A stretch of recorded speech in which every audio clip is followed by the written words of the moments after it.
Hello friends, welcome back to my YouTube channel Fauji family CISF blog. स्वागत है आपका मेरे एक और न्यू वीडियो में।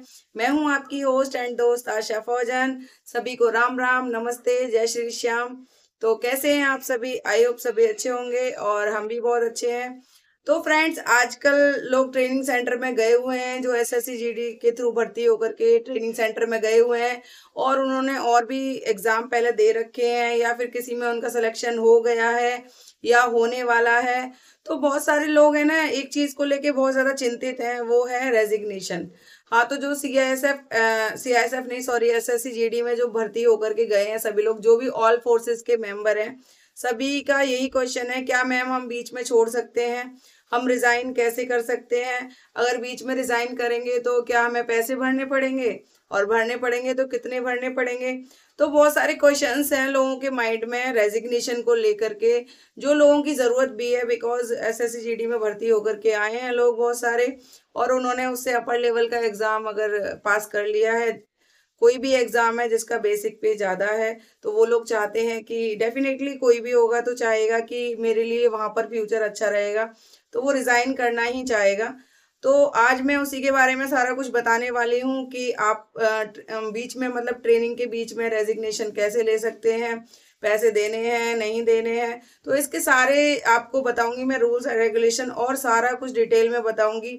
अगर आप कब रेजिग्नेशन देंगे तो आपको पैसे नहीं भरने हैं और कब भरने हैं, तो पूरे वीडियो में बने रहिएगा, अंत तक देखिएगा, स्किप बिल्कुल मत कीजिएगा।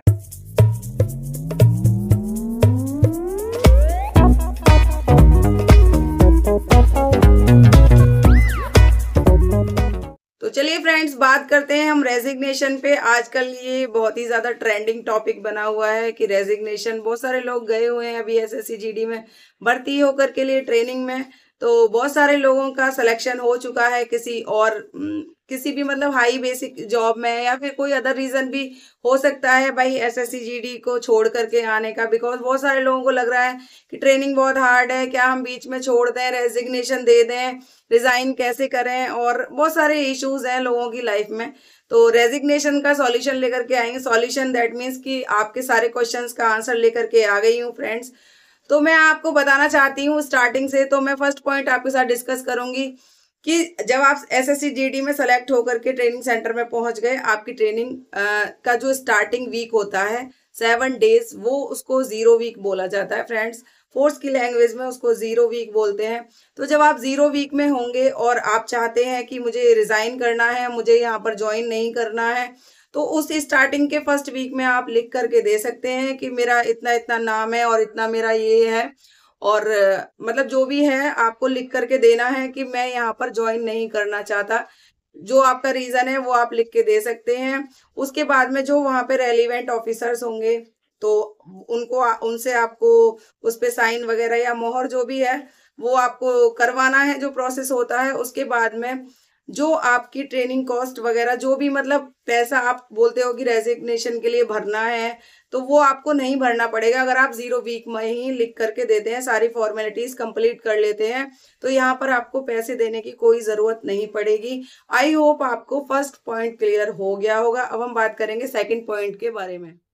तो चलिए फ्रेंड्स, बताते हैं आपको NOC के बारे में। NOC means non objection certificate. ये सर्टिफिकेट आपको जिस डिपार्टमेंट में आप SSC GD के थ्रू भर्ती होकर के जाएंगे वहाँ से आपको मिलेगा, और इस सर्टिफिकेट का आपको बहुत ही फ़ायदा होने वाला है।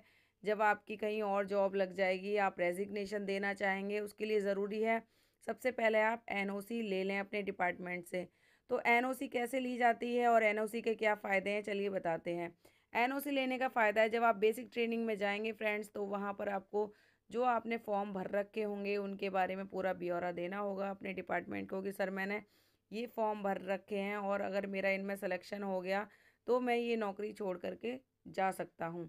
तब आपको जो वहाँ पे ऑफिसर्स रहते हैं, अगर वो बोलेंगे कि यस आप जा सकते हैं, तो वो आपको पर्टिकुलर रिटन में देंगे।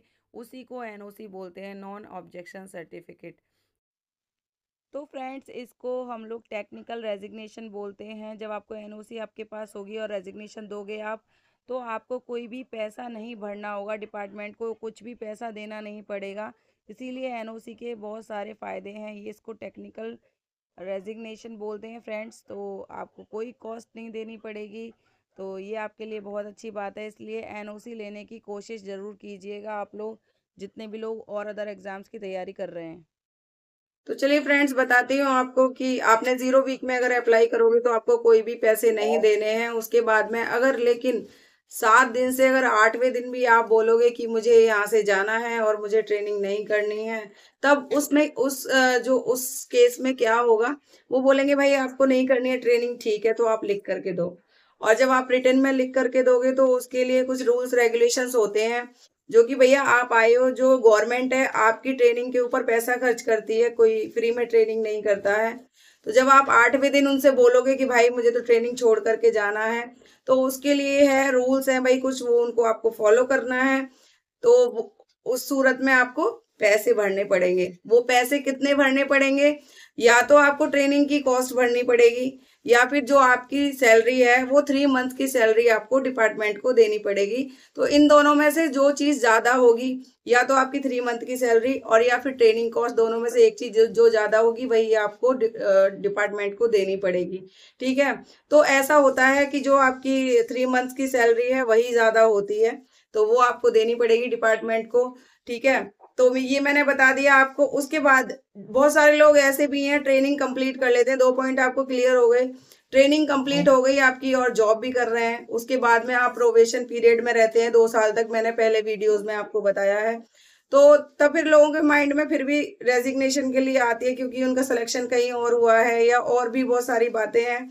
तो भाई जाहिर सी बात है, लोगों को चाहिए कि हाँ भाई मेरी तरक्की हो रही है दूसरे डिपार्टमेंट में, तो मैं जॉब छोड़ना चाहता हूँ। तो उस सूरत में क्या करना है, ये ऐसा नहीं है कि बेसिक ट्रेनिंग में ही आपको पैसे भरने हैं।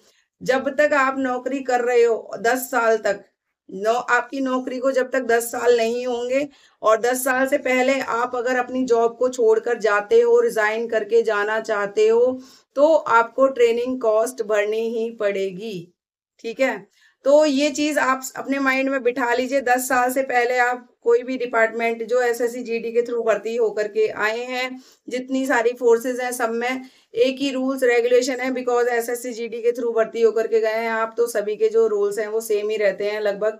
तो इसीलिए आपको अपना माइंड प्रिपेयर कर लेना, 10 साल से पहले अगर आप नौकरी छोड़ते हो तो भाई आपको पैसा भरना पड़ेगा।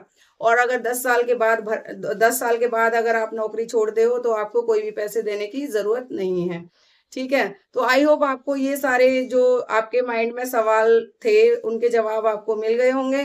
फिर भी अगर आप मेरे से कोई छूट गया होगा बाय मिस्टेक, अगर आपको समझ नहीं आया है, तो आप कमेंट में पूछ सकते हैं, मैं फिर से आपको बताने की कोशिश करूंगी। ठीक है फ्रेंड्स, तो आज का मेरा वीडियो यहीं तक था।